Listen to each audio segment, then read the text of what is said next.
Hola, amigas y amigos de YouTube. Hoy vamos a ver trasplante renal. Bueno, el objetivo del trasplante es el reemplazo de la función renal y esta es la terapia ideal de reemplazo. Recuerda que tenemos tres terapias de reemplazo renal: la hemodiálisis, la diálisis peritoneal y el trasplante. Pues el trasplante es la ideal, es la más top, porque imagínate, te van a poner un nuevo riñón y lo vas a estrenar. O sea, obviamente que es mejor que la diálisis. Ahora, en México hay 20.000 requerimientos y es un número que va progresivamente en aumento porque pues cada vez hay más enfermedades crónico-degenerativas, etcétera. Ahora, tenemos los tipos de injerto. Por ejemplo, un injerto autólogo es cuando se te pone un injerto de ti mismo, como por ejemplo la sangre. Puede ser que antes de someterte a un procedimiento, tú mismo te dones sangre a ti mismo y si es necesario que durante el procedimiento te hagan un trasplante de sangre, una transfusión sanguínea más bien, te metan tu propia sangre para no exponerte a antígenos de otros. Luego está el lisógeno, que es de gemelos monocigóticos, o sea, muy poca gente puede tener eso porque no todos tenemos gemelos monocigóticos, ¿verdad? Luego tenemos el halógeno, que es de la misma especie, que es aquí donde entra el trasplante de riñón. Te van a trasplantar el riñón de otra persona. Y el xenógeno, que es de entre diferentes especies. Por ejemplo, poner válvulas cardíacas de cerdo a humanos. Después tenemos el sistema ABO para ver quién es la compatibilidad, ¿no? Entonces, esto también sirve para la clase de hemocomponentes. Entonces, la sangre A en sus eritrocitos va a tener antígenos tipo A y en el suero va a tener anticuerpos anti-B. O sea, tienes A y tienes anticuerpos anti-B. Luego la B va a tener antígenos B en sus eritrocitos y en el suero va a tener anticuerpos anti-A. Luego la AB va a tener los dos antígenos A y B y no va a tener ningún anticuerpo. Y luego la o cero es porque no tiene ningún antígeno y en el suero va a tener tanto anticuerpos anti-A como anti-B.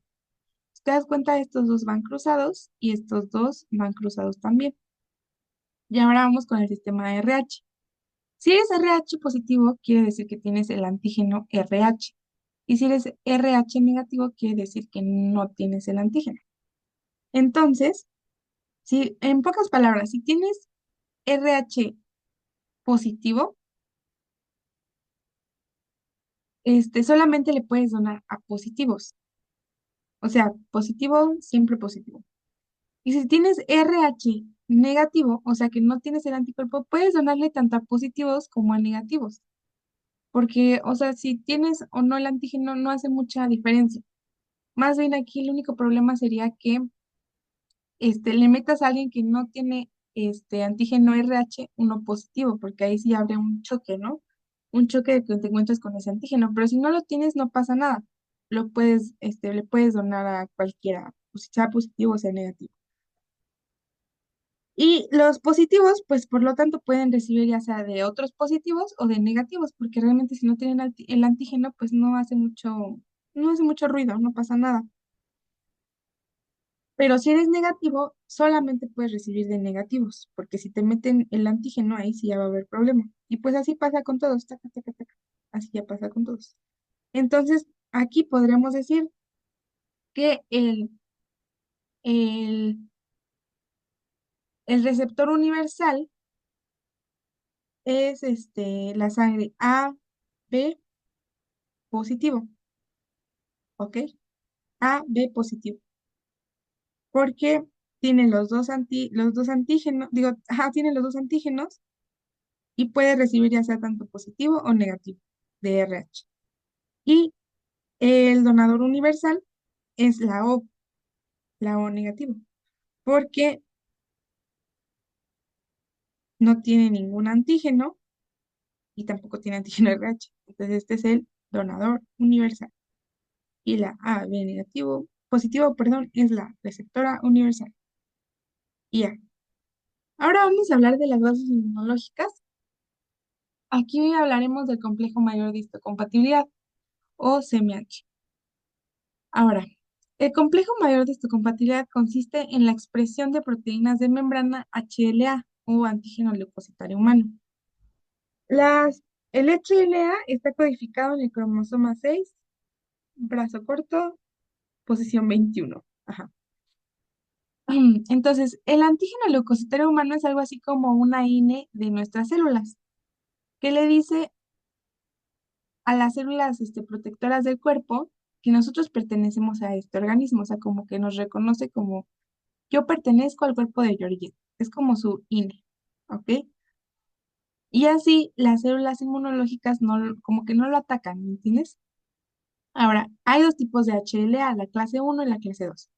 La clase uno tiene unos isotipos que son ABC y que se encuentran en todas las células nucleares del organismo, mientras que la clase 2, que son el DR, el DP y el DQ, solamente se encuentran en las células presentadoras de antígeno, o sea, por ejemplo, macrófagos, células dendríticas, etcétera. Ahora, el HLA recibe tanto un alelo materno como uno paterno, o sea, literalmente depende de nuestra herencia, ¿no?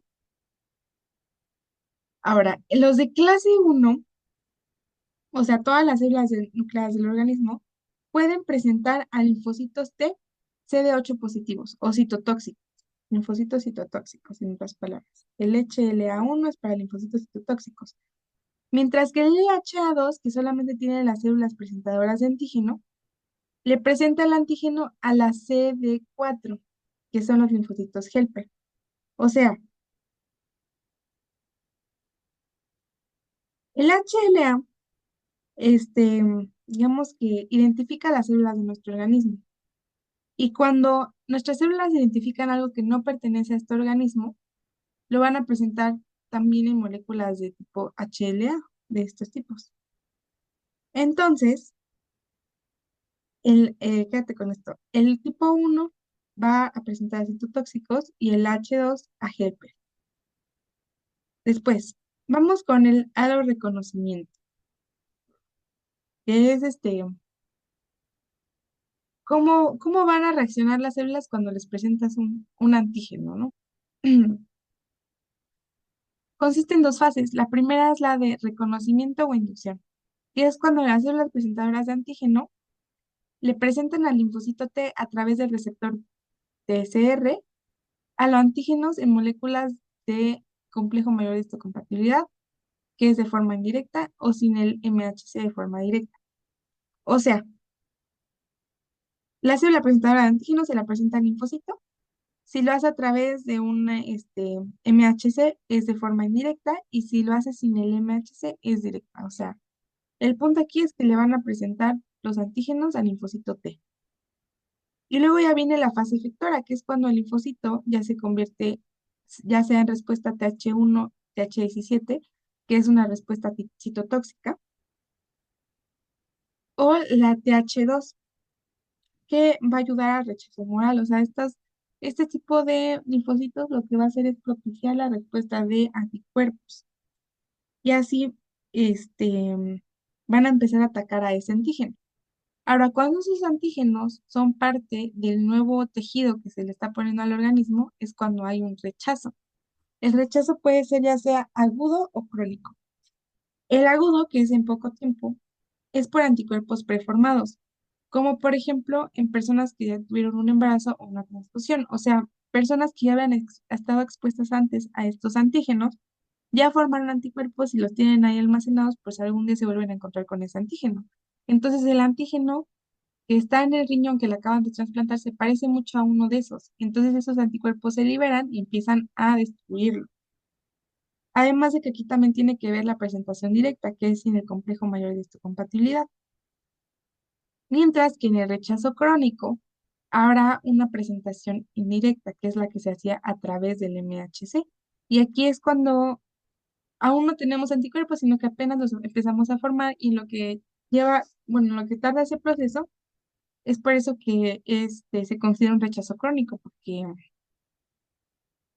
va a llevarse su tiempo en empezar a rechazar el trasplante, en lo que produce todos esos anticuerpos y células que van en contra de él. Ahora, tipos de donantes. El donante puede ser ya sea vivo, que es cuando tiene una relación ya sea genética o afectiva con la persona que recibe el trasplante, O fallecido, que es en pacientes que tuvieron muerte encefálica o asistolia, o sea, que su corazón dejó de latir. Y ahora existe algo que se llama trasplante cruzado, que consiste en cambiar con otra persona. Por ejemplo, estos dos son compadres y estos dos son compadres, pero entre ellos no son compatibles. Entonces, él sí es compatible con este receptor y él sí es compatible con este receptor. Entonces dicen, pues hay que hacer cambalache, yo le dono al tuyo y tú le donas al mío. Y ya, eso es un trasplante cruzado. Es cuando el profe nos dijo que su esposa era la Liz. Bueno, ya. Después vamos con las contraindicaciones del donador. Contraindicaciones absolutas. Y aquí hay una mnemotécnica que es voltea. Entonces, V es de VIH, O es de obesidad. Cuando el IMC es mayor a 32 kilos sobre metro cuadrado, está contraindicado. La L es muda. Luego la T es de proceso tumoral intratable o transmisible, obviamente. La enfermedad renal crónica, porque para qué vas a querer un riñón que está igual o peor que el suyo. El embarazo y el abuso de drogas intravenosas, porque pues puede tener riesgo de tener hepatitis o una cosa así. Y luego las relativas son que sean mayores de 65 años, o sea, depende del estado de salud que tengan, y de si tienen una enfermedad psiquiátrica que no los haga tener un juicio correcto para poder decidir si quieren donar un órgano. Ahora vamos con las contraindicaciones del receptor, de quien recibe el trasplante, que tenga una enfermedad terminal. Obviamente, excepto la enfermedad renal crónica, porque para eso le vamos a dar el trasplante en la mayoría de los casos, ¿no? Entonces, que tenga una enfermedad terminal, cáncer o una cosa de esas. O que tenga insuficiencia cardíaca, que esta sería más una contraindicación relativa, porque si está bien controlado, sí se puede hacer el trasplante. Ahora, protocolo de estudio del donador.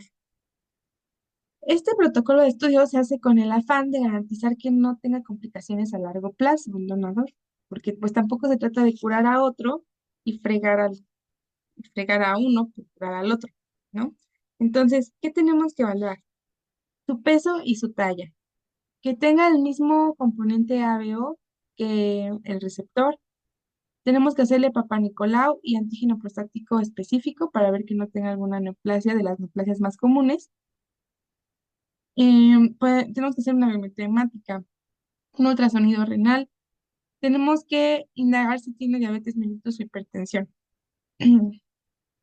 Ahora, tenemos que hacerle pruebas cruzadas, que consiste en que ponen células y suero del donador y del receptor mezclada para ver si hay una reacción entre sus antígenos.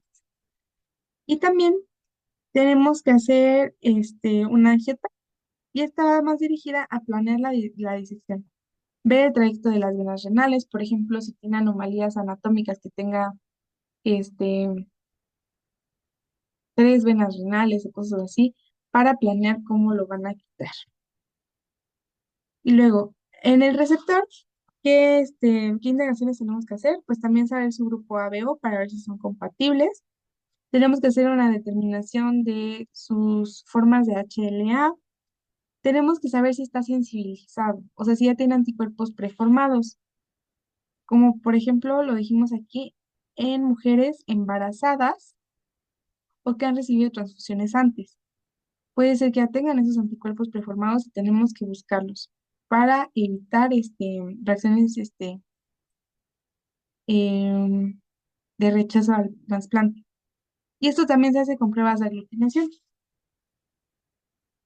Y pues también hacerle sus reacciones cruzadas, ¿no? Con el suero y la sangre del donante. Luego, hablando del procedimiento quirúrgico, el trasplante se aloja en la fosa ilíaca derecha. Esto de seguramente si te acuerdas. El riñón que ya no sirve ahí lo van a dejar. No siempre hay necesidad de quitarlo.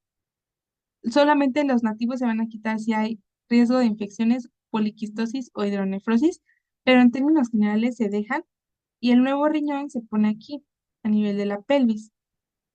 También va a requerir una apendicectomía profiláctica y ya, eso es todo. Luego, al donante se le va a hacer una incisión subcostal de 15 centímetros y se le va a quitar el riñón vía laparoscópica. Y aquí tenemos dos conceptos, que son la isquemia fría y la isquemia caliente. que ni el profe se lo sabía bien. Pero bueno, la isquemia fría es cuando hay un periodo de pausa circulatoria, ese es el periodo de pausa circulatoria del donante y el comienzo del enfriamiento con solución, que debe de durar menos de 30 hasta una hora de minutos. O sea, menos de una hora, en pocas palabras. Menos de una hora de isquemia fría. O sea, en pocas palabras, desde que el riñón deja de recibir sangre y mientras está siendo enfriado con la solución. Esa es la isquemia fría. Y la isquemia caliente es desde que el riñón se va a almacenar en frío con perfusión automatizada y se desenclampa en el receptor. O sea, aquí ya desde que está el paro circulatorio, después aquí ya lo almacenan en frío, ya es isquemia caliente y lo desenclampan. O sea, digamos que sí, sí, se desenclampan, ¿no? O sea, de que le quitan las pisitas para que empiece a correr la sangre, a fluir dentro del riñón. Y eso debe de durar menos de 24, bueno, debe de ser en menos de 24 horas. Y luego vamos con la inmunosupresión. Vamos a tener el tratamiento de inducción y el tratamiento de mantenimiento. El tratamiento de inducción es una protección inicial contra el rechazo agudo. Ahora, en receptores normales estándar, consiste en dar un esteroide, que es la prednisona, un inhibidor de la calcinurina, como la ciclosporina, y un antiproliferativo, que es el micofenolato. Pero en receptores que tienen alto riesgo de tener anticuerpos preformados, o sea, que ya están sensibilizados, como lo dijimos, por ejemplo, en embarazadas o personas que ya recibieron una transfusión o otro trasplante, tenemos que aumentarle a toda esta gama de medicamentos un anticuerpo mole o poliflonal, como por ejemplo la timoglobina. Y después tenemos la terapia de mantenimiento, donde damos inhibidores de la calcineurina otra vez, aunque estos tienen riesgo de vasoconstricción, lo que puede reducir la función renal a largo plazo. Y luego micofenolato, que puede dar también diarrea a largo plazo. Y los esteroides a largo plazo te pueden dar Cushing, hirsutismo, osteoporosis y dislipidemia. Y ahora vamos con las infecciones secundarias. Por ejemplo, son comunes las que son por citomegalovirus. Aquí el tratamiento específico es el valganciclovir, que se da, bueno, más bien la infección por citomegalovirus lo vemos 6 meses post-trasplante, es lo más común. El tratamiento es el valganciclovir. Otra puede ser la tuberculosis, la infección por Pneumocystis jirovecii y el polomavirus, que aquí el profe dijo como un dato aislado, que es que tiene un hallazgo específico en el sedimento, que son las células de Koch.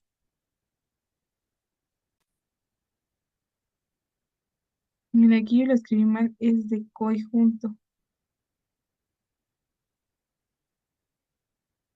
con Y.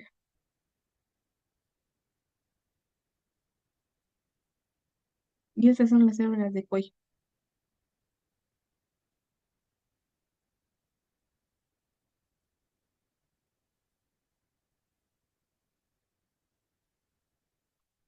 Ya.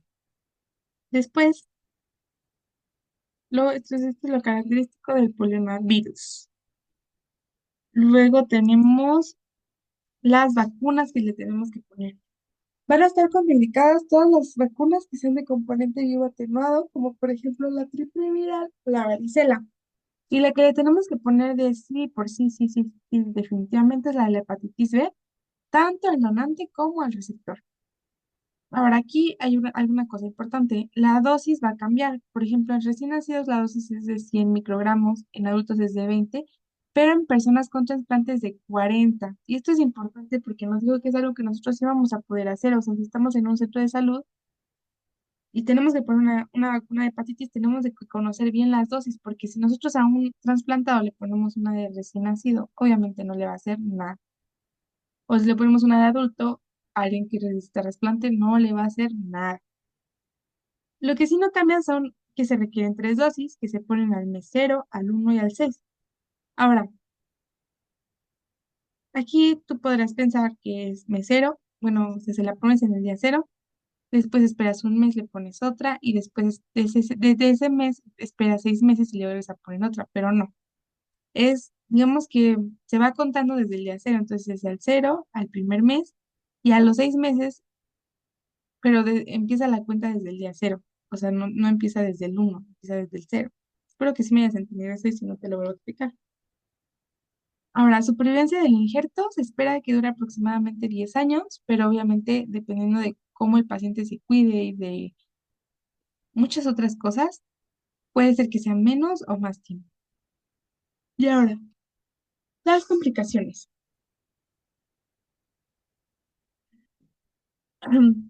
Tenemos las que están relacionadas con la técnica quirúrgica, como el hematoma o la anastomosis dehiscente, la estenosis, que se puede hacer bueno, más bien que puede causar después una hidronefrosis del injerto, porque está estenosado. Un linfocele, que es una colección líquida de linfa que pasa cuando no conectan bien todos los conductos linfáticos, etcétera. Puede haber dehiscencia venosa. Ahora, cuando hay un rechazo hiperagudo, se refiere a que es inmediato, dentro de las primeras 24 horas desde que se le puso el trasplante. Está mediado por un mecanismo humoral, es decir, de anticuerpos. Son pacientes que estaban previamente sensibilizados con anticuerpos, es lo que ya hemos comentado. Y esto se ve, por ejemplo, en pacientes que tienen incompatibilidad ABO. Porque como ya dijimos, todos tenemos anticuerpos preformados ya en la sangre. Si eres A, tienes anticuerpos anti-B. Entonces, si tú le metes ahí una persona que sea sangre tipo B, inmediatamente los anticuerpos van a reaccionar porque ya están hechos. Ya nada más es de que reaccionen. Y lo vamos a ver como signos y síntomas de inflamación sistémica.